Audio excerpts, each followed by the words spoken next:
جیسے آتا ہے نا واللہ یحب المحسنین، اللہ تعالیٰ احسان کرنے والوں سے محبت کرتا ہے. جیسے آتا ہے حل جزاء الاحسان الا الاحسان، تو یہ احسان کا لفظ یہ حسن سے بنا ہے. حسن کہتے ہیں خوبصورتی کو، اور ایمان کی خوبصورتی کیا ہے؟ اب دیکھیں نا، احسان ایک ہر عمل کے ساتھ جڑ کے آ جائے گا. حسن، خوبصورتی، آپ نماز درجہ احسان میں پڑھیں، یعنی بہت خوبصورت کر کے پڑھیں. آپ جو کام بھی کریں اللہ کی خاطر، ہر عمل کو بہترین سے بہترین طریقے پر سر انجام دیں، یہ اس کام کا حسن ہے، اس کی خوبی ہے، اس کی عمدگی سے ادا کرنا. تو یہ عملی احسان ہے. لیکن ایمانی احسان کیا ہے؟ حدیث میں آتا ہے کہ یہ جو یقین کی کیفیت ہے یہ اس درجے میں ہو جائے کہ ان تعبد اللہ کانک تراہ، کہ تم اللہ کی بندگی اس طور پر کرو گویا کہ تم اللہ کو دیکھ رہے ہو.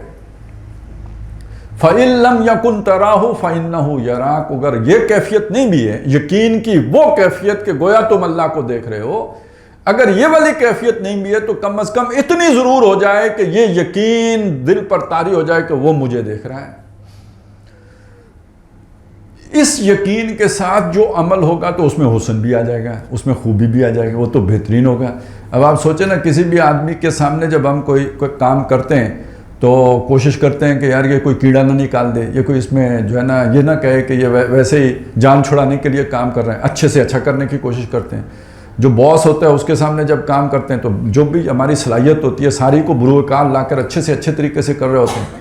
اب ہم جب نماز پڑھنے کے لیے کھڑے ہوں اور ہمیں پورا یقین ہو کہ جیسے کہ ہم اللہ کو دیکھ رہے ہیں، تو اب دیکھیے نا اس نماز کے اندر کیسے وہ کوئی اونچ نیچ ہو سکتی ہے، پھر کیسے وہ کیفیت ہو سکتی ہے کہ وہ آدمی جو ہے نا کبھی سر جو ہے نا اس میں کھجلی کر رہا ہے اور کبھی پاؤں میں کھجلی کر رہا ہے. ایسا تو پھر نہیں ہوگا. تو پھر اس کے اندر ایک حسن آ جائے گا. تو ایک عمل کا احسان ہے، ایک اس ایمان کے یقین کی کیفیت کا احسان ہے، اور وہ یہ ہے کہ کانک تراہ، جیسے کہ تم اللہ کو دیکھ رہے ہو. فَإِن لَمْ يَكُنْ تَرَاهُ فَإِنَّهُ يَرَاكَ، اور اگر تم اسے نہیں دیکھ رہے تو کم از کم اتنا تو ہو جائے کہ وہ تمہیں دیکھ رہا ہے. تو اس کا مطلب یہ ہے کہ یقین کی کیفیت اس درجے کو پہنچ گئی. اب اس کے ساتھ کوئی شک کے ہونے کا امکان باقی نہیں رہے گا. اچھا، اس کے آخر میں جو بات کہی کہ اولئک هم الصادقون، سچے بس یہی ہیں. اب یہ جو یہاں پہ سچے کی بات ہے، ایک تو اس سیاق و سباق کے حوالے سے آ گئی، یعنی دعویٰ تو انہوں نے بھی کیا تھا کہ ہم ایمان لائے، تو گویا ان کے دعوے کو تو رد کر دیا، تو ان کا دعویٰ گویا جھوٹ ہے. تو پھر سچا دعویٰ کس کا؟ ان کا دعویٰ سچا ہے. تو عبارت جو سیاق و سباق ہے اس میں سچے کا معنی یہ ہوگا.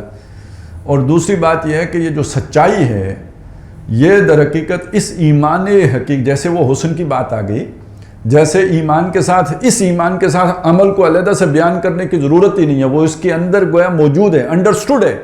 اسی طرح سمجھ لیجئے کہ سچائی اس کا جزو لا ینفک ہے، بلکہ کہہ لیں کہ سچائی جو ہے اس ایمان کا متبادل لفظ ہے. ایمان اور سچائی گویا ایک ہی چیز ہے. یہی سچے لوگ ہیں. وہ حدیث ضرور ذہن میں آئی ہوگی کہ جس میں نبی صلی اللہ علیہ وسلم سے پوچھا گیا کہ مومن یہ کام کر سکتا ہے، یہ کر سکتا ہے، بڑے کبیرہ گناہوں کا ذکر ہے. فرمایا ہاں یہ کر سکتے ہیں. پوچھا گیا جھوٹ بول سکتا ہے؟ فرمایا نہیں، مومن جھوٹا نہیں ہو سکتا. تو ایک طرف تو سچا گویا ایمان اگر حقیقی دل میں ہے تو جھوٹ نہیں ہو سکتا. تو یہ سچے لوگ ہیں اپنے ایمان کے دعوے میں، یہ معنی بھی ہو سکتا ہے. اور یہ کہ اصلی سچے تو ہوتے ہی ہیں کہ ایمان لائے اور پھر اپنی پوری زندگی اس کے جو تقاضے ہیں وہ پورے کرنے میں لگا دی. اچھا، یہ جو دوسرا معنی ہے اس کی سپورٹس میں کچھ جو بھی قرآن مجید میں اور آیات ہیں وہ بھی میں آپ کے سامنے رکھوں. مثلاً سورہ بقرہ کی آیت نمبر 177 اس میں بتایا کہ نیکی تو ان کی ہے جو اللہ پر ایمان لائے، آخرت پر لائے، فرشتوں پر لائے، نبیوں پر لائے، کتابوں پر لائے، یہ نیک ہیں. پہلا تو یہ ہے، انہوں نے مال خرچ کر لیا اپنے مال کی محبت کے باوجود، یا اللہ کی محبت میں خرچ کیا انہوں نے مال، قریبی رشتہ داروں کو دیا، یتیموں کو دیا، محتاجوں کو دیا، مسافروں کو دیا، پھر نماز قائم کی، زکوٰۃ ادا کی. اس کے بعد والصابرین فی البأساء والضراء وحین الباس، انہوں نے صبر کیا، جو بھی تکلیفیں آئیں ان پر بھی، جو سختیاں آئیں ان کے اوپر بھی، اور جب جنگ آئی تو اس جنگ کی حالت میں بھی جو ہے انہوں نے صبر کیا ہے. یہ ہیں وہ لوگ کہ جو سچے ہیں, اور یہ وہ لوگ ہیں جو متقی ہیں. اصل تقویٰ بھی یہ ہے, اصل سچا بھی یہ ہے.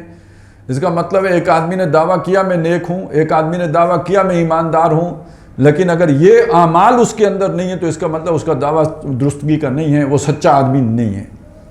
اچھا, یہ جو جنگ کے وقت صبر کرنا ہے اور سہنا ہے اور جھیلنا ہے اور برداشت کرنا ہے اور ہر قربانی دینے کے لیے تیار ہونا ہے, اب اسے محبت کے ساتھ بھی جوڑیں. آپ کو اگر اپنا سب کچھ اللہ کے لیے لٹانے کے لیے آپ تیار ہیں, جیسے ابراہیم علیہ السلام کی زندگی کی گواہی موجود ہے, تو اس کا پتہ کہاں چلے گا؟ میدان جنگ میں. آپ جان بھی دینے کے لیے تیار, ہتھیلی پہ لے کے آ گئے اللہ کی خاطر جان قربان کرنے پر. اچھا, اس توقع پر آ گئے کہ ہمیں فتح حاصل ہو جائے گی, نصر من اللہ و فتح قریب, تو پھر تو امتحان پورا ہی نہیں ہوا. نہیں, حالات ایسے ہیں کہ معلوم ہوا موت کے منہ میں جا رہے ہیں اور پھر بھی جا رہے ہیں. تو اس کا مطلب یہ بالکل وہ بات ہو گئی جیسے ابراہیم علیہ السلام نے آگ میں چھلانگ لگائی تھی. گویا یہ آدمی سچا ہے. چنانچہ یہ موقع نبی صلی اللہ علیہ وسلم کی زندگی میں ویسے تو بے شمار آئے ہیں, لیکن بس یہ پوری جماعت پر جب یہ موقع آیا ہے وہ غزوہ احزاب ہے. وَزُلْزِلُوا زِلْزَالًا شَدِيدًا, وہ ہلا مارے گئے بہت زور کا ہلانا, اور جس میں معلوم ہوتا تھا کہ اب گویا ہم پیس دیے جائیں گے. پورا عرب کی طاقت جو ہے نا اس نے آ کے محاصرہ کر لیا ہے. اندر سے بھی جو ہے وہ بنو قریظہ بغاوت کر گئے. منافقین ساتھ دینے کے لیے تیار نہیں ہیں. تو اب تو بالکل ہی بچنے کا کوئی امکان ہی باقی نہیں بچا. وَزُلْزِلُوا زِلْزَالًا شَدِيدًا, اور جب یہ کیفیت منافق مسلمان تھے وہ بھی جو وہاں پہ موجود تھے, جو کمزور, جن کا وہ یقین اتنا نہیں تھا, جب انہوں نے یہ کیفیت دیکھی تو انہوں نے کہا ما وعدنا اللہ ورسولہ الا غرورا, ہم سے اللہ اور اس کے رسول نے وعدے نہیں کیے تھے مگر جھوٹے وعدے کیے تھے. وہ کہتے تھے جی آپ کو کیسر و کسریٰ کی بادشاہی ملے گی, میں تمہارے ہاتھ میں کیسر و کسریٰ کے کنگن دیکھ رہا ہوں, اور قولوا لا الہ الا اللہ تفلحوا وتملکوا العرب والعجم, عجم اور عرب کے حکمران بن جاؤ. اور یہاں صورتحال کیا ہو گئی ہے کہ ہم رفع حاجت کے لیے باہر نہیں جا سکتے. تو گویا جو ہم سے وعدے کیے گئے تھے وہ غلط تھے, وہ ٹھیک نہیں تھے.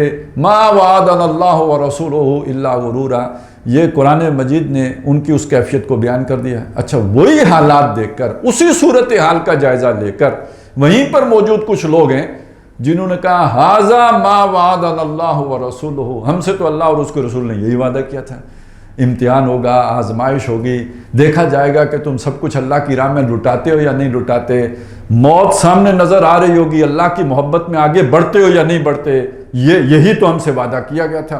ھذا ما وعدنا اللہ ورسولہ, اسی کا تو اللہ اس کے رسول نے ہم سے وعدہ کیا تھا. اب یہ والے لوگ ہیں, اس پر اللہ کی طرف سے انہیں ایک سرٹیفکیٹ ایشو ہوتا ہے, رجال صدقوا ما عاہدوا اللہ علیہ, جنہوں نے سچ کر دکھایا وہ وعدہ جو انہوں نے اللہ سے کیا تھا. فَمِنْهُمْ مَنْ قَضَى نَحْبَهُ وَمِنْهُمْ مَنْ يَنْتَظِرُ, ان میں وہ بھی ہیں کہ جو انہوں نے نظر مانی تھی اسے پورا کر چکے, یعنی جان آفرین کے اوپر قربان کر چکے. اور جو باقی ہیں وہ منتظر ہیں کہ کب وقت شہادت آتا ہے اور ہم بھی یہ نقد جان لے کر حاضر ہو جائیں, سر بکفن اللہ کے سامنے پیش ہو جائیں, سر بکف اللہ کے حضور پہنچ جائیں. یہ جو ہے کہ جن لوگوں کی صورتحال ہے یہ سچے لوگ ہیں. رجال صدقوا ما عاہدوا اللہ علیہ, جنہوں نے جو اللہ سے وعدہ کیا تھا اسے سچ کر دکھایا.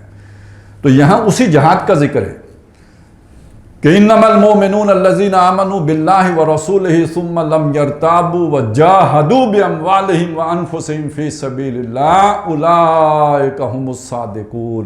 تو ایک سچائی قول کی سچائی ہوتی ہے, ایک سچائی پورے کردار کی سچائی ہوتی ہے. یہاں پہ یہ بتایا کہ وہ قول کے بھی سچے ہیں, لیکن اس کے ساتھ ساتھ یہ سمجھ لو پورا کردار اپنے اس دعوے کے مطابق ہے, جو انہوں نے ایمان کا دعویٰ کیا ہے اس دعوے کے مطابق ہے. اب یہ ساری جو بات ابھی تک ہم نے سمجھی ہے, یہ ذرا تھوڑا سا اس کو میں چاہتا ہوں نہ چلیں تھوڑا نیچے اترتے ہیں, اپنے اوپر اپلائی کر کے دیکھتے ہیں. قول ایک ہمارا دعویٰ ہے, اس کے مطابق ہمارا عمل ہے یا نہیں ہے, اس کو دیکھنے کا. بہرحال ایک تو یہ بہت بڑا جو ہے نا اللہ کی ناپسندیدگی کی بات ہوتی ہے کہ آدمی کا دعویٰ کوئی بہت بڑا ہو اور اس کے مطابق اس کا عمل نہ ہو. لما تقولون ما لا تفعلون, کیوں کہتے ہو وہ بات جو کرتے نہیں ہو. کبر مقتن عند اللہ ان تقولوا ما لا تفعلون، اللہ کو بیزار کرتی ہے یہ بات کہ تم وہ باتیں کرو کہ جو تم کرو نا۔ اب یہ سورہ صف میں آیا ہے نا، تو یہ لما تقولون ما لا تفعلون وہاں کس سیاق و سباق میں آیا ہے؟ اگلی آیت پڑھیں گے خود سمجھ آ جائے گا۔ یعنی ان سے اللہ بیزار ہوتا ہے، جو کہتے ہیں وہ کرتے نہیں ہیں، تو بیزاری کے مقابلے میں کون سی کیفیت ہو سکتی ہے؟ جن پر پیار آئے، جو بھائیں، جو دل کو اچھے لگیں، جو لبھائیں دل کو، وہ کون ہیں؟ ان اللہ یحب الذین یقاتلون فی سبیلہ صفا کانہم بنیان مرصوص، بے شک اللہ محبت ان سے کرتا ہے جو اللہ کی راہ میں صفیں باندھ کر جنگ کرتے ہیں جیسے سیسا پلائی ہوئی دیوار ہوں۔ گویا جو نہیں کرتے وہ دعویٰ اسلام کا کر کے لما تقولون ما لا تفعلون کے مجرم ہوتے ہیں، اور جنہوں نے اسلام کا دعویٰ کیا اور اس کے بعد اپنا تن من دھن اسلام کے لیے لگا دیا، یہ وہ سچے ہیں کہ جن کے ساتھ اللہ محبت کرتا ہے۔ تو یہ گویا کردار کی سچائی ہے۔ یہ اگر ہے تو اللہ تعالیٰ محبت کرتا ہے، یہ اگر نہیں ہے تو اللہ بیزار ہے، اللہ ناراض ہے، اللہ کے جو ہے نا بیزاری کا باعث ہے۔ کبر مقتن عند اللہ ان تقولوا ما لا تفعلون۔ تو اس پہلو کو ذہن میں رکھیے، ایک طرف یہ احسان، دوسری طرف سچائی کے ساتھ اس کا تعلق، اور سچائی صرف قول کی سچائی نہیں بلکہ پورے کردار کی سچائی۔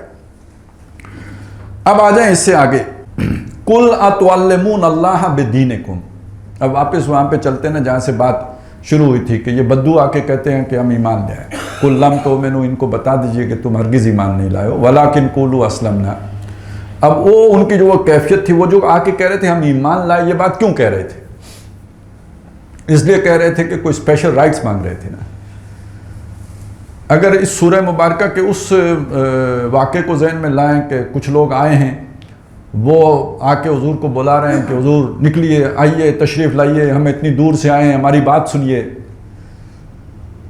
نبی صلی اللہ علیہ وسلم کے آرام کا خیال نہیں رکھ رہے، جو سورہ مبارکہ کے شروع میں مضمون آیا تھا، تو اس کے ساتھ اگر جوڑیں تو وہ کیا کہہ رہے ہیں؟ وہ یہ کہہ رہے ہیں کہ ہم چونکہ ایمان لائے ہیں، ہمارا آپ کے اوپر ایک حق قائم ہو گیا ہے، اب ہم آپ کو سونے دیں یا نہ سونے دیں، ہم جب چاہیں ہم آ کے آپ کو طلب کریں، آپ کا فرض ہے کہ جب ہم پکار لگائیں، کیونکہ ہم ایمان لے آئے ہیں، لہذا جب ہم پکار لگائیں تو آپ دوڑے دوڑے چلے آئیں۔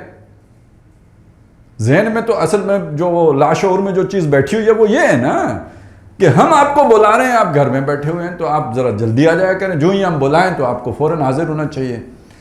اور اسی لیے وہ دعویٰ کر رہے ہیں کہ ہم ایمان لے آئے۔ تو بتایا کہ پہلی بات یہ کہ یہ آ کے دعوے کرنے کی ضرورت نہیں ہے۔ پہلا مسئلہ تو یہ سمجھنے کی بات ہے، کیوں؟ محمد الرسول اللہ اللہ کے رسول ہے۔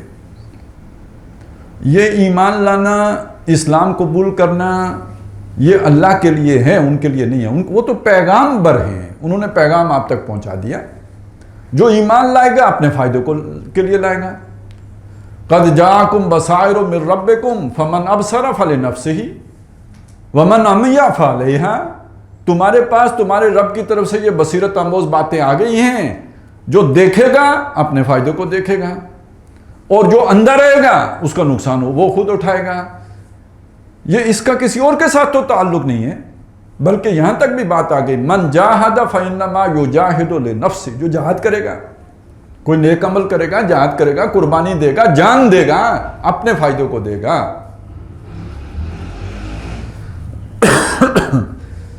کسی پر احسان نہیں، محمد الرسول اللہ پر کوئی احسان نہیں۔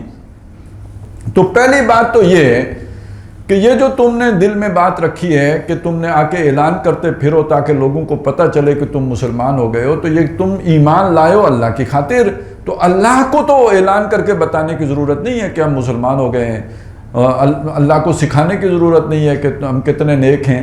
تو کیا تم اللہ کو بتاؤ گے کہ ہم نے اسلام قبول کر لیا ہے؟ اتعلمون اللہ بدینکم، اپنے دین کے بارے میں اللہ کو خبر دو گے؟ تو اسے تو معلوم ہے، وہ تو علیم بذات الصدور ہے، وہ تو تمہارے سینوں کے ان بھیدوں سے بھی واقف ہے جن کا شعور تمہیں خود نہیں ہے۔ تم ایک نیکی کا عمل کر رہے ہو، سمجھتے یہ ہو کہ اللہ کی رضا کے لیے کر رہے ہیں، کیا معلوم اس کے پیچھے اصل جذبہ کون سا ہے؟ اللہ تو وہ بھی جانتا ہے۔ تو اتعلمون اللہ، کیا تم اللہ کو سکھاؤ گے بدینکم، اپنے دین کے بارے میں؟ واللہ یعلم ما فی السماوات و ما فی الارض، اللہ تو جانتا ہے جو کچھ آسمانوں میں اور جو کچھ زمین میں، اس سے کوئی شے چھپی ہوئی نہیں ہے۔ اللہ تعالیٰ کا علم جو ہے، یعنی چونکہ ہمارا علم بہت محدود ہے، ہمارا ویژن ہی بہت محدود ہے، ہمارے علم کا جو سورسز ہیں وہ یہی ہمارے حواس خمسہ ہیں،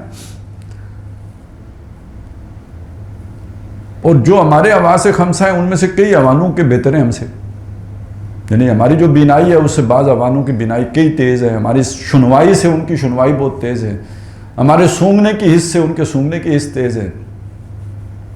تو جب ہمارے ذرائع جن سے ہم علم حاصل کرتے ہیں وہی لمیٹڈ ہے، ہم جانتے ہیں کہ لمیٹڈ ہیں، تو ہمارا علم کیسے کامل ہو سکتا ہے؟ وہ کیسے لامحدود ہو سکتا ہے؟ ظاہر ہے ہمارا علم تو بالکل ہی جو ہے وہ محدود ہوگا، اور اللہ کے علم کے مقابلے میں اس کی کوئی حیثیت ہی نہیں۔ جیسے کہ بعض روایات میں آتا ہے نا کہ ساری مخلوق کا علم اللہ کے علم کے مقابلے میں یوں ہی ہے جیسے سمندر میں آپ نے سوئی ڈبو کے اور نکالیں جتنا پانی اس کے ساتھ لگے گا، اللہ کے علم کے مقابلے میں یہ علم مخلوق کا علم ہے۔ لیکن یہ کہ ہمارا علم بھی اب کہاں پہنچا ہوا ہے، لائٹ ایئرز ناپتے ہیں ہم۔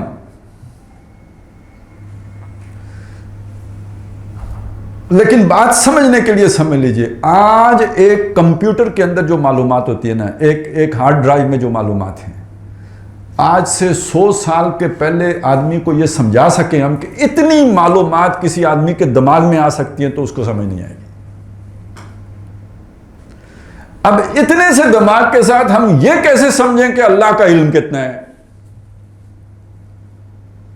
وہ تو ہمارے یعنی ہم تو کائنات کو جو کہ فاصلے ناپنے کے لیے لائٹ ایئر استعمال کر رہے ہیں، میں کہتا ہوں لائٹ ایئر کا تصور ہم نہیں کر سکتے، ناپنے کا آلہ تو ہم نے وہ بنا لیا ہے، لیکن کوئی لائٹ ایئر کتنا وہ فاصلہ ہوتا کتنا ہے، یہ کوئی ذرا اپنے ذہن میں سوچ کے دکھائے نا مجھے۔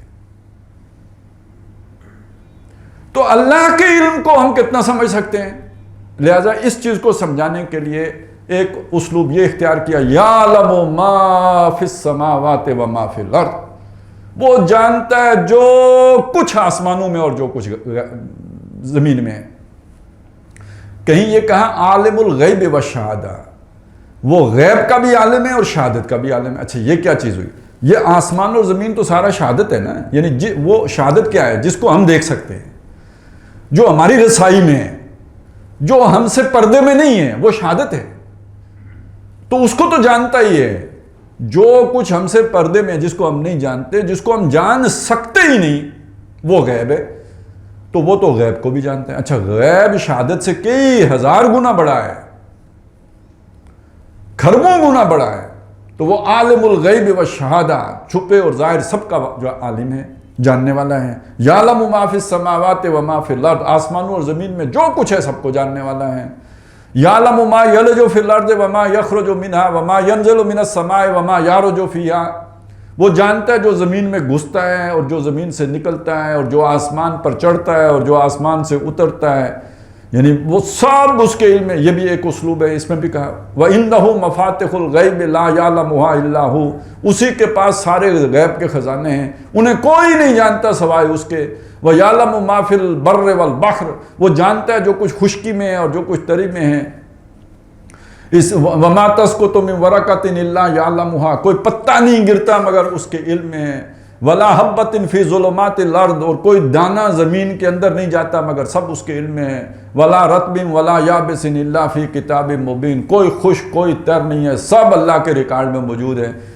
یہ اصل میں وہ ایک ہی بات ہے جسے سمجھانے کے لیے مختلف اسالیب اختیار کیے۔ کیوں کیے؟ کہ ہمیں اپنی وہ جو بھی چھوٹی سی عقل ہے اس کی سمجھ میں یہ بات آ جائے کہ اللہ تعالیٰ عالم کل ہے، اور یہ صرف عالم کل اس معنی میں نہیں کہ وہ یہ صرف کل کو ہی جانتا ہے، بڑی بڑی باتیں جانتا ہے، کہ وہ باریک سے باریک بات بھی جانتا ہے اور بڑی سے بڑی بات بھی جانتی ہے، کوئی شے اس کے علم سے باہر نہیں ہے۔ موٹی بات اتنی سمجھ میں آ جائے تو یعلم ما، تو اب جب وہ اتنا جانتا ہے تو کیا تمہارا کلمہ پڑھنا نہیں جانتا؟ تو اس کو بتانے کی کیا ضرورت ہے؟ اب یہاں پہ بس ایک ضمنی سی بات ہے، وہ دل میں آ گئی ہے تو آپ کے ساتھ شیئر کر لیتا ہوں کہ دیکھیں میں ایک مسئلے سے گزر رہا ہوں، میرے مسئلے کو اللہ جانتا ہے نا، جانتا ہے. اچھا اس کو میں کتنا اچھا ڈسکرائب کر لوں گا، کتنے اچھے طریقے سے اسے اپنے الفاظ میں بیان کر لوں گا، پھر بھی ہو سکتا ہے کہ وہ جو میرے دل کے جذبات ہیں اس مسئلے پر وہ میں پوری طرح ایکسپریس نہ کر سکوں، تو میں کسی اور کے سامنے وہ مسئلہ رکھوں گا، لاکھ کوشش کر کے بھی اپنے جذبات کی ترجمانی نہیں کر سکوں گا. لیکن جب میں وہ اللہ کے سامنے رکھوں گا تو اللہ کو تو میرے الفاظ کی ضرورت نہیں ہے نا، وہ تو میری کیفیت سے واقف ہے.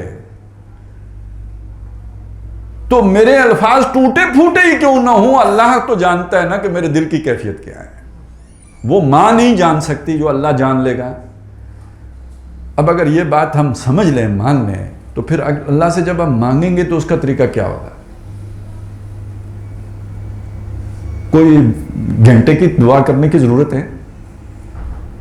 کوئی اس کی میں لچھے دار جو ہے نا گنڈے دار قسم کے الفاظ لے کے آنے کی، کوئی موٹے موٹے جناب وہ لکھنؤ والوں کے وہ کوئی لانے کی ضرورت ہے؟ کوئی پھول کی پتیوں سے جو ہے نا وہ ہیرے کے جگر کاٹنے کی ضرورت پڑے گی اس میں؟ یا رگے گل سے بلبل کے پر باندھنے کی ضرورت پیش آئے گی؟ کوئی ضرورت نہیں ہے. کوئی لاؤڈ سپیکر لگانے کی ضرورت ہے کہ جتنا اوپر تک چلا جائے تاکہ اس کے بعد فرشتے سہولت کے ساتھ جتنا بھی چلیں، فاصلہ ہم اپنے زور سے طے کر لیں تو باقی اس کے بعد فرشتے لے جائیں گے؟ ان میں سے کسی چیز کی ضرورت. اسی لیے قرآن کہتا ہے جب اللہ کو سے پکارو تضرعا و خفیہ، تضرعا گڑ گڑاتے ہوئے. ظاہر ہے آپ ضرورت مند ہو، آپ کا دل دکھی ہے تو اس دکھ کا احساس تو ہو نا. تضرعا گڑ گڑاتے ہوئے، و خفیہ چپکے سے. اللہ سے مانگنے کا جو ادب ہے نا وہ یہ ہے، یہ نہیں کہ دنیا جہاں کا سب سے جو ہے نا تیز آواز کا لاؤڈ سپیکر لے آؤ اور محلے والوں کو بھی نہ سونے دو. کیا کر رہے ہیں جی؟ دعا کر رہے ہیں. یہ کون سی نسل ہے دعا کی؟ کوئی نہیں ہے. اس چیز کو سمجھیں کہ اللہ جب جانتا ہے اور وہ آپ کے دل کو بھی جانتا ہے اور آپ کے تمام حالات کو بھی جانتا ہے تو پھر اس کا ادب یہ ہے. اور اصل میں اس میں ایک پہلو اور بھی ہے کہ انسان کی جو بھی خودداری ہے، جب اللہ سے مانگ رہے ہو دل ٹوٹا ہوا ہے، کسی اور کو کیوں پتا تھا چلے دل ٹوٹا ہوا ہے؟ وہ جو دلوں کا مالک ہے اسی کو پتا ہے بس دل ٹوٹا ہوا ہے. تو پھر گڑ گڑانا بھی ہے تو اس کے آگے نہ، اوروں کے آگے کیوں؟ تو خیر یہ ایک ذیلی بات تھی. تو یہ تسلی ہو، یہ ایمان ہو، یہ یقین ہو اللہ جانتا ہے، تو پھر یہ والی دعا جو ہے نا آپ کے پاس الفاظ نہیں بھی ہیں تب بھی کیا فرق پڑا؟ آپ حاضر ہو گئے اپنے دل کی کیفیت لے کے اپنے رب کے سامنے. وہ جانتا ہے کیا آپ پر بیت رہی ہے.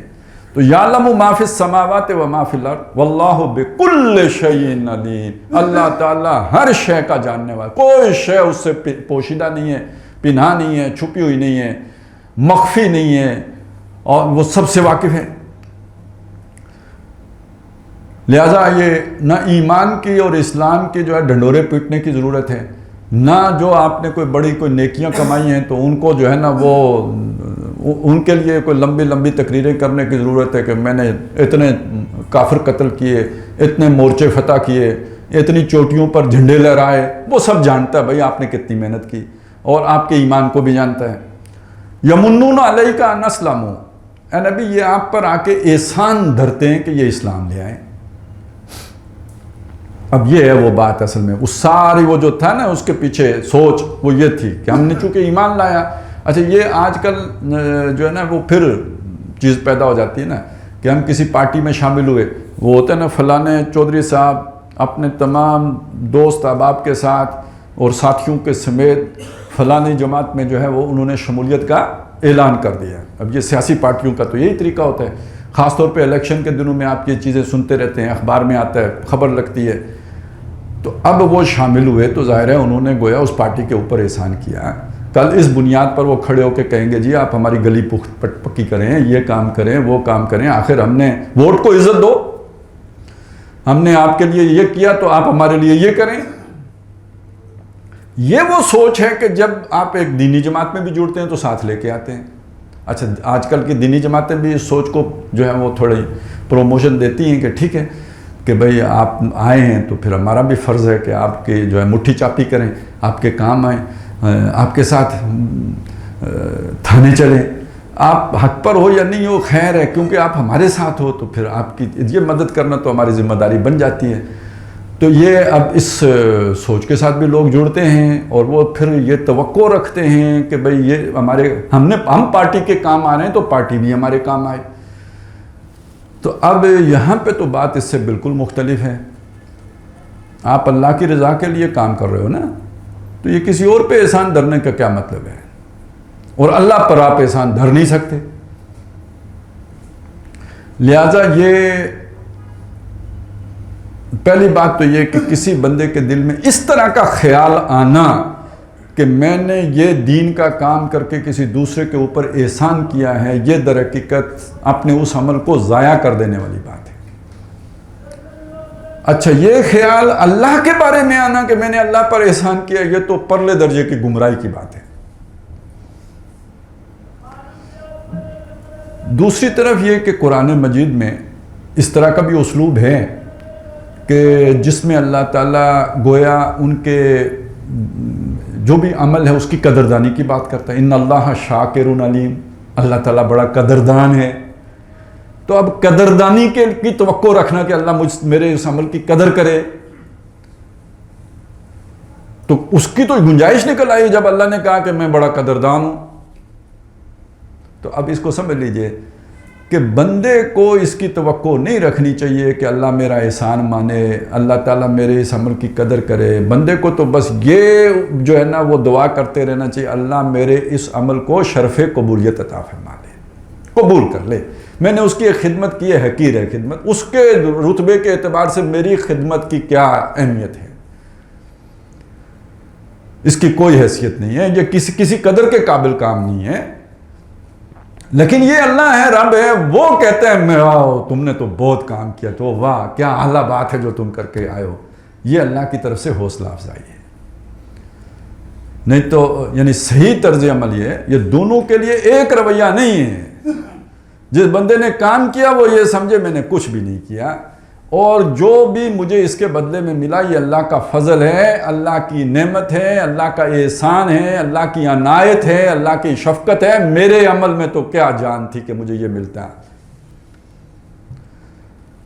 لیکن اللہ تعالیٰ اس کا جو ہے حوصلہ بڑھانے کے لیے، اس کی حوصلہ افزائی کرنے کے لیے، اس کی ہمت بڑھانے کے لیے اللہ کہے جزاء بما کانوا یعملون، یہ بدلہ ہے ان کے اعمال کا، نزلا بما کانوا یعملون، یہ ابتدائی مہمان نوازی ہے جو انہوں نے عمل کیا ہے۔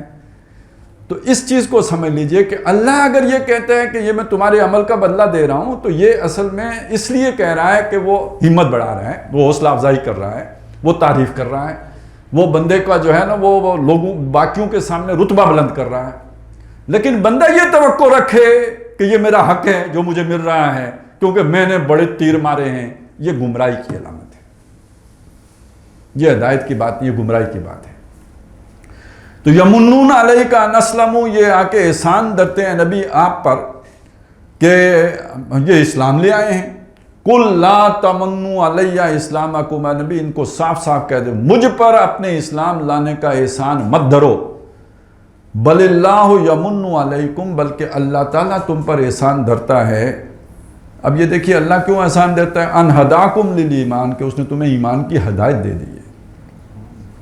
اب یہ ایک اور بہت اہم مضمون ہے، دیکھیں قرآن مجید میں یہ چیز بہت ساری جگہوں پہ آئی ہے کہ جس میں یہ بات کہی گئی کہ وَلَوْ شَاءَ اللَّهُ لَهَدَاكُمْ أَجْمَعِينَ، اگر اللہ چاہتا تم سب کو ہدایت دے دیتا۔ اب یہ بڑا ایک اہم نکتہ ہے، چھوٹا سا، اس کو سمجھ لیجئے۔ اور خاص طور پہ ویسے تو قرآن مجید میں بہت سی جگہیں ہیں، لیکن یہ کہ مجھے یہ زیادہ جو ہے نا تفصیل سے نظر آیا ہے سورہ انعام میں، اس میں یہ جا بجا یہ بات بار بار آئی ہے۔ اس میں ایک مثال ہے جو بڑی پیاری دی گئی ہے، یعنی اسی بحث کے تناظر میں اللہ تعالیٰ نے ایک بات کی، فرمایا وَمَا مِن دَابَّةٍ فِي الْأَرْضِ وَلَا طَائِرٍ يَطِيرُ بِجَنَاحَيْهِ إِلَّا أُمَمٌ أَمْثَالُكُمْ، نہیں ہے کوئی جاندار زمین پر چلنے والا اور نہ کوئی پرندہ آسمان پہ اڑنے والا، مگر جیسے تم ایک امت ہو، 7 ارب انسان ہو تم، تو کتنی اللہ کی مخلوقات ہیں جو 7 ارب سے بھی زیادہ ہیں. چونٹیاں کتنی ہیں, پرندے کتنے ہیں. الا امم, وہ بھی امتیں ہیں, امثالکم, تمہاری طرح, ان کی بھی گنتی ہے, بے شمار ہیں. ما فرطنا فی الکتاب من شیء, سب کا ریکارڈ کتاب میں موجود ہے. یہ نہیں کہ وہ ہمارے اس سے باہر ہیں, سب کا ریکارڈ کتاب میں موجود ہے, سب ہمارے رجسٹرڈ میں, سب کی رجسٹریشن ہوئی ہے, سب کا بایو میٹرک ہوا ہے, کوئی بھی ہمارے نظام سے باہر نہیں ہے. اب اس بات کا اس بات سے کیا تعلق ہے؟ اس ساری مخلوق میں دیکھو کوئی ہمارے حکم کی خلاف ورزی کر سکتا ہے؟ کسی کے بس میں نہیں ہے کہ ہمارے حکم کی خلاف ورزی کرے. انسان کے بارے میں ہمارا منصوبہ, ہماری سکیم, ہمارا پلان کچھ اور ہے, وہ نہیں ہے جو ان کے بارے میں ہے. اور انسان کے بارے میں کیا ہے؟ اِنَّا خَلَقْنَا الْإِنسَانَ مِن نُطْفَةٍ أَمْشَاجٍ نَبْتَلِيهِ, اس کو ہم نے آزمانا ہے, اس کا امتحان لینا ہے. فَجَعَلْنَاهُ سَمِيعًا بَصِيرًا, اس کو ہم نے سماعت بھی دی ہے, بصارت بھی دی ہے. اِنَّا هَدَيْنَاهُ السَّبِيلَ, اس کو ہم نے 2 رستے کی ہدایت دے دی ہے. اِمَّا شَاكِرًا وَإِمَّا كَفُورًا, اب اس کی مرضی ہے کہ شکر گزار بنے یا ناشکرہ بنے. اب مطلب کیا ہوا کہ اللہ تعالیٰ نے بلبل کو جو گنگنانے کا طریقہ بتایا نا, اس سے وہ نہ دائیں ہوتی ہے نہ بائیں ہوتی ہے, وہی اس کے لائن ہے. اگر اللہ چاہتا تو سارے انسان بھی ایک ہی کلام پڑھتے رہتے نا. اس نے انسان کے اوپر یہ جبر نہیں کیا. باقی ساری مخلوق کو دیکھ لو, اللہ کے بتائے ہوئے رستے یا طے کیے ہوئے رستے سے دائیں اور بائیں نہیں ہو سکتی. یہ صرف انسان کو اللہ نے اختیار دیا, چاہے تو شکر گزار بنے, چاہے تو ناشکرہ بنے. قُلِ الْحَقُّ مِن رَبِّكُمْ فَمَنْ شَاءَ فَلْيُؤْمِنْ وَمَنْ شَاءَ فَلْيَكْفُرْ, بتا دیجئے یہ تیرے رب کی طرف سے حق ہے, جو چاہے تو ایمان لائے, جو چاہے تو کفر کرے. یہ بات وہاں بھی مسلمانوں, چونکہ وہاں پہ ان کا مطالبہ یہ تھا کافروں کا کہ آپ ہمیں نشانی دکھائیں, معجزہ دکھائیں تاکہ ہم ایمان لے آئیں. معجزہ دیکھتے ہی ایمان لائیں گے. اللہ تعالیٰ یہ سمجھا رہا ہے کہ نہیں, اگر ایمان ان کو لانے ہی پر آمادہ کرنا ہوتا زبردستی تو کون سا مشکل تھا. جو ساری مخلوق تو وہی کام کر رہی ہے جو میں اسے کہہ رہا ہوں, انسان کے لیے میرا منصوبہ کوئی اور ہے. چنانچہ وہاں پہ یہ بات بھی کہی, بار بار کہا, اے نبی ہم نے آپ کو ان کے اوپر دروغہ بنا کے نہیں بھیجا. وما انت علیہم بحفیظ, حضور سے کہلایا وما انا علیکم بحفیظ, میں تمہارے اوپر نگران نہیں ہوں, حفاظت کرنے والا نہیں ہوں. میرا کام تمہیں سمجھا دینا ہے, بات کھول کھول کے پیش کر دینا ہے. اچھا پھر اس میں ایک اور بڑا مسئلہ تھا. مسئلہ یہ تھا, وہاں ابو بکر ہیں اور حضرت عثمان ہیں, چلیں یہ تو نیک لوگ ہو گئے, ان کے مقابلے میں کون ہے؟ ابو جہل ہے, جو ایمان لاتے ہیں ان کو مارتے ہیں. ولید بن مغیرہ ہے, بڑی بڑی سازشیں کرتا ہے, بڑے طریقے سلیقے سے بیانیے گھڑ کے بنا کے لوگوں کو ورگلاتے ہیں اور دوسری طرف لے کے جاتے ہیں.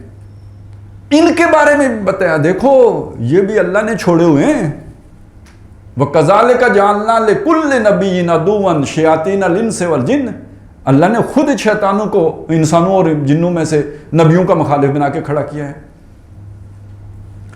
وہ چکنی چپڑی باتیں کرتے ہیں. یوحی بعضهم الی بعض زخرف القول غرورا وَلَوْ شَاءَ رَبُّكَ مَا فَعَلُوهُ, تیرا رب چاہتا تو نہ کرتے. فَذَرْهُمْ وَمَا يَفْتَرُونَ, تو چھوڑ دو ان کو اور جو کچھ انہوں نے افترا کیا اس کو بھی. تو اللہ کرنے دے رہا ہے تو یہ کر رہے ہیں. اسی میں آتا ہے کہ وَكَذَلِكَ جَعَلْنَا فِي كُلِّ قَرْيَةٍ أَكَابِرَ مُجْرِمِيهَا لِيَمْكُرُوا فِيهَا, اسی طرح ہر بستی میں ہم نے بڑے بڑے مجرم بنا کر چھوڑے ہوئے ہیں تاکہ وہ ان بستیوں کے اندر بڑے بڑے منصوبے بنائیں, اسلام کو ناکام کرنے کے, مسلمانوں کو ہرانے کے, اللہ رسول کے منصوبے کے آگے آ کے کھڑے ہونے کے مکر کریں, پلاننگیں کریں, بیانیے گھڑیں. وَكَذَلِكَ جَعَلْنَا فِي كُلِّ قَرْيَةٍ أَكَابِرَ مُجْرِمِيهَا لِيَمْكُرُوا فِيهَا وَمَا يَمْكُرُونَ إِلَّا بِأَنفُسِهِمْ وَمَا يَشْعُرُونَ, وہ نہیں مکر کر رہے مگر اپنی اوپر پہ وبال بنا رہے ہیں, اور لیکن انہیں اس کا پتہ نہیں. یہ ساری بات کہہ کے پھر آخر میں کیا کہا, وَلَوْ شَاءَ اللَّهُ مَا فَعَلُوا, اگر اللہ چاہتا تو وہ یہ نہ کرتے. فَذَرْهُمْ, ان کو بھی چھوڑ دو, وَمَا يَمْكُرُونَ, اور جو مکر کر رہے ہیں اس کو بھی چھوڑ دو. سمجھ آئی بات کی کہ یہ جو خیر اور شر کی لڑائی ہے، جو جھگڑا ہے، جو مقابلہ بازی ہے، یہ اللہ چاہتا ہے کہ ہو۔ آپ کیوں چاہتے ہو یہ ختم ہو جائے؟ آپ کیوں چاہتے ہو کوئی معجزہ دکھا کر اللہ تعالیٰ سب کو نیک بنا دے؟ نہیں، یہ آپ کے عقل و خرد کا امتحان لے رہا ہے اللہ، آپ کے جذبات کا امتحان ہے، آپ کی نفسیات، آپ کی شخصیت کا، آپ کی قوت برداشت کا، آپ کی فکر کا، آپ کی سوچ کا امتحان تو اسی طرح ہوگا۔ آپ زخرف القول غرور کی طرف جاتے ہو، یا یہ جو ہدایت آپ کے پاس بینہ کی صورت میں آئی ہے اس کے ساتھ چمٹ جاتے ہو۔ چنانچہ بڑی پیاری آیت ہے کہ یہ جو ہدایت اور گمراہی کا معاملہ ہے نا، یہ ہے کتنا سا، کل کتنا سا ہے۔ فرمایا فَمَن يُرِدِ اللَّهُ أَن يَهْدِيَهُ، جس کے بارے میں اللہ کرتا ہے ارادہ کہ اسے اللہ ہدایت دے دے، یشرح صدرہ للاسلام، اس کے سینے کو اسلام کے لیے کھول دیتا ہے، وہ بات اسے اپنے دل کی بات معلوم ہوتی ہے۔ وَمَن يُرِدِ اللَّهُ وَمَن يُرِدْ أَن يُضِلَّهُ، اور جس کے بارے میں اللہ ارادہ کرے کہ اس کو گمراہ کرنا ہے، يَجْعَلْ صَدْرَهُ ضَيِّقًا حَرَجًا كَأَنَّمَا يَصَّعَدُ فِي السَّمَاءِ، اس کے سینے کو تنگ کر دیتا ہے، اسے ایسا دین پر چلنا ایسے محسوس ہوتا ہے جیسے آسمان کی چڑھائی چڑھ رہا ہو۔ ایک آدمی کا سینہ کھلا ہے، وہ بگٹوٹ جا رہا ہے، دوسرے کا سینہ بند ہے، وہ اس طرف جا نہیں سکتا ہے۔ کذالک یجعل اللہ الرجس علی الذین لا یؤمنون، اس طرح اللہ تعالیٰ گندگی ڈال دیتا ہے۔ یہ کون سی گندگی ہے؟ دنیا کی محبت کی گندگی ہے، ان کے دلوں کے اوپر یہ مور ہے، وہ جو کہ ختم اللہ علی قلوب، یہ مور ہے کہ دل تنگ کر دیا، وہ اسلام کی طرف آنے کے لیے تیار ہے، گندے کاموں کی طرف تیار ہوگا، فضول کاموں کی طرف، جھوٹ کی طرف تیار ہوگا، سچائی کی طرف آنے کے لیے تیار نہیں ہوگا، ساری رات بیٹھ کے فضول حرکتیں، گانے بجانے، اس کے لیے جو انشراح صدر ہوگا، نیکی کے کام کی طرف دل مائل ہی نہیں ہوگا۔ یہ ہے جو وہ کانٹے کی بات ہے۔ تو اس میں اصل میں احسان پھر کس نے کیا؟ جس نے دل کھول دیا نا۔ یعنی ساری بات کا حاصل کیا ہے؟ ایک طرف اتنی مخالفتیں ہیں، اس کے باوجود جس کے دل کو اللہ تعالیٰ نے صراط مستقیم کے لیے کھول دیا، تو اس پر اللہ نے احسان کیا نا۔ یہ بات ہے جو یہاں پہ کہی گئی ہے کہ نبی یہ آپ پر احسان گزرتے ہیں، آپ انہیں کہیں کہ مجھ پر احسان نہ کرو، بل اللہ یمن علیکم، بلکہ اللہ نے تم پر احسان کیا ہے کہ اتنے مکر و فریب کرنے والے لوگ، اتنے چکر چلانے والے لوگ، اتنے جھوٹے بیانیاں بیان کرنے والے، ان سب سے بچا کے اللہ تمہیں یہاں لے آیا، اپنی کتاب کے ساتھ اس نے لا کے تمہارا سینہ کھول دیا، جوڑ دیا۔ تو یہ اللہ کا احسان ہے جو تمہارے اوپر ہوا ہے۔ ان ہداکم للایمان ان کنتم صادقین، اگر تم سچے ہو تو اللہ نے تمہیں ایمان کی طرف ہدایت دے دی۔ اچھا، یہاں پہ ایک اور چیز بھی آ گئی ہے، اس کی طرف بھی اب تھوڑی بات ہم کر لیتے ہیں۔ وہ کیا ہے کہ دیکھیں ایمان کیسے حاصل ہوگا۔ یہاں پہلے ان کنتم صادقین کے لفظ پر غور کیجئے۔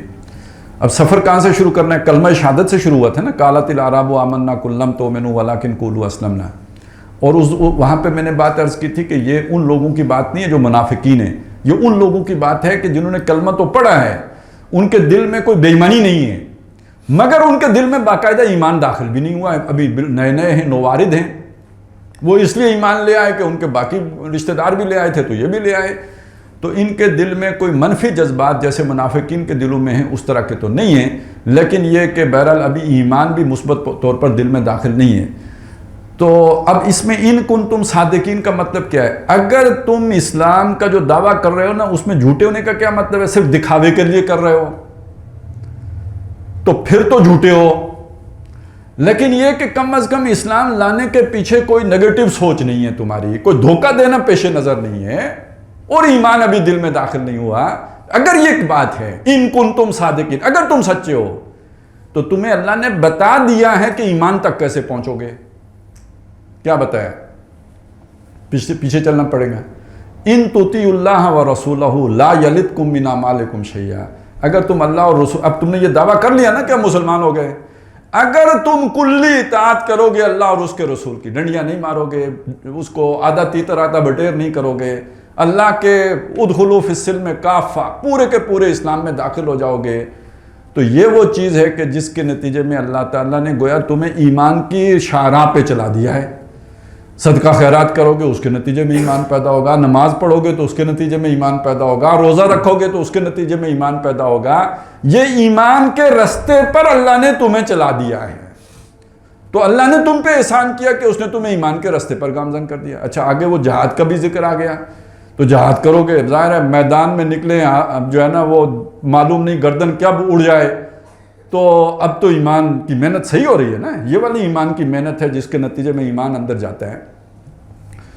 تو اللہ نے تمہیں ایمان کی شاہراہ پر گامزن کر دیا اگر تم وہ دعوی ایمانی میں سچے ہو تو، ان کنتم صادقین، یعنی کم از کم وہ دھوکہ دینے کے لیے، جیسے کچھ یہودی ایمان لائے تھے نا کہ وقالت طائفۃ من اہل الکتاب آمنوا بالذی انزل علی الذین آمنوا وجہ النہار، کہ اہل کتاب کے گروہ نے یہ بات کہی کہ ایمان لے آؤ اس چیز پر جو ایمان والوں پر نازل کی گئی، یعنی قرآن پر ایمان لے آؤ، وجہ النہار، دن چڑھے، وَاکْفُرُوا آخِرَہُ، شام کو کافر ہو جاؤ، لعلہم یرجعون، شاید کہ وہ بھی کچھ نہ کچھ ان میں سے دو چار دانے واپس آ جائیں۔ وہ جیسے سمندر کی لہر آتی ہے تو واپسی پہ ریت ساتھ لے کے جاتی ہے، تو ہو سکتا ہے کہ ہم داخل ہو کے تو نکلیں تو کوئی دو چار دانے ان کے بھی لے کے واپس آ جائیں۔ تو اب یہ جو داخل ہوئے تھے، یہ ظاہر ہے یہ کفر کی حالت میں ہی داخل ہوئے، یہ تو دھوکہ دینا پیش نظر تھا۔ اگر یہ بات نہیں ہے تو پھر یہ جس طرف تم آئے ہو اور تمہیں بتا دیا کہ اب کلی اطاعت کرو اللہ کی اور اس کے رسول کی، تو یہ در حقیقت اللہ نے تمہیں سیدھی راہ پر گامزن کر، ایمان تک پہنچنے کے رستے پر چلا دیا ہے۔ ان اللہ یعلم غیب السماوات والارض، بے شک اللہ تعالیٰ آسمانوں اور زمین کے غیب جانتا ہے۔ دیکھیے پہلے آسمانوں اور زمین کا علم، اب وہ آسمانوں اور زمین کے علم کی ایک لیول وہ ہے جو مجھے اور آپ کو پتہ ہے، جو ہم ان آنکھوں سے دیکھ سکتے ہیں یا کانوں سے سن سکتے ہیں، ہمارے عقل میں آ سکتے ہیں، لیکن اسی آسمانوں اور زمین کے اندر کچھ وہ بھی چیزیں ہیں کہ جو ہیں لیکن ہماری گرفت میں نہیں آ سکتی۔ بارش برستی ہے، وہ بخارات چڑھتے بھی ہم ناپ بھی سکتے ہیں، پیشن گوئی بھی کر سکتے ہیں، اتنی بارش ہوگی اس کو بھی ناپ سکتے ہیں، یہ سارا کچھ ہم کر سکتے ہیں، لیکن اس کے پیچھے کتنے فرشتے جو ہے نا وہ اس نظام کو چلا رہے ہیں، یہ تو ہمیں نہیں نظر آئے گا، یہ ہم ناپ بھی نہیں سکتے، یہ ہم گن بھی نہیں سکتے۔ تو یہ ایک غیب کی بات ہے۔ وَكَذَلِكَ نُرِي إِبْرَاهِيمَ مَلَكُوتَ السَّمَاوَاتِ وَالْأَرْضِ، اسی طرح ہم نے ابراہیم کو اپنے جو خفیہ حکومت ہے اس کے جو بھی نمونے ہیں وہ دکھائے، یا جیسے وہ حضرت موسیٰ علیہ السلام نے کوئی نمونے دیکھے تھے خضر کے ساتھ رہ کر، تو یہ وہ اللہ کی غیبی حکومت ہے یا اللہ کے غیبی کام ہیں جو ہم نہیں دیکھ سکتے، تو اللہ تو وہ بھی جانتا ہے۔ ان اللہ یعلم غیب السماوات والارض واللہ بصیر بما تعملون، تو جو یہ جانتا ہے وہ تمہارے عمل کو بھی جانتا ہے، جتنی محنت کرو گے، جو عمل کرو، چونکہ یہ عمل تھا نا جس کی طرف تھا کہ اگر سچے ہو تو تمہیں رہنمائی دے دے گی یہ ایمان کی، تو وہ عمل اللہ سے مخفی نہیں ہے، اللہ سے چھپا ہوا نہیں ہے۔ ایسا نہیں ہے تم عمل کرو گے تو اللہ تعالیٰ لکھے ہی نہ، اور بعد میں کوئی تم کہو کہ جی اللہ میں نے تو اتنا پیسہ خرچ کیا تھا، آپ کے رجسٹر میں لکھا ہوا ہی نہیں ہے۔ نہیں، اللہ کو سب معلوم ہے، اللہ خوب جانتا ہے جو کچھ تم کرتے ہو، تمہاری ساری محنت سے، تمہارے ساری قربانی سے، تمہارے سارے کاموں سے اللہ تعالیٰ واقف ہے۔ تو یہ سورہ حجرات میں مسلمانوں کو جہاں پہ ایک ریاست کی سطح پر اعلیٰ ترین آئینی اور دستوری سطح پر ایک اسلامی ریاست کے لیے جو رہنمائی دی گئی ہے، اور پھر اس کے ساتھ ساتھ مسلمانوں کی جو بھی سیاسی و ملی زندگی ہے اس کے جو رہنما اصول دیے گئے، اور آخر میں اسلامی شہریت کی بنیاد قانونی ایمان، یعنی یہ کہ وہ جو شہادت ہے اسی کی بنیاد پر فیصلہ ہوگا کہ کون مسلمان شہری ہے اور کون کافر شہری ہے، لیکن ساتھ یہ بھی واضح کر دیا کہ حقیقی ایمان جو ہے وہ آخرت کی بنیاد پر، تو آخرت کے جو فیصلے ہونے وہ اس کی بنیاد پر ہونے ہیں، اور اس کے جو تقاضے ہیں وہ اس سے بالکل مختلف ہیں جو اس قانونی ایمان کے ہیں۔ تو یہ اللہ نے ہمیں توفیق دی کہ ہمارا یہ تکمیل ہو گئی ہے سورہ حجرات کی، تو آئندہ پھر ہم دیکھیں گے کہ اسی کو آگے لے کے چلنا ہے، بلکہ نہیں، وہ پھر منتخب نصاب ہی ہم لے کے چلیں گے۔ بارک اللہ لی و لکم فی القرآن العظیم و نفعنی و ایاکم بالآیات و ذکر۔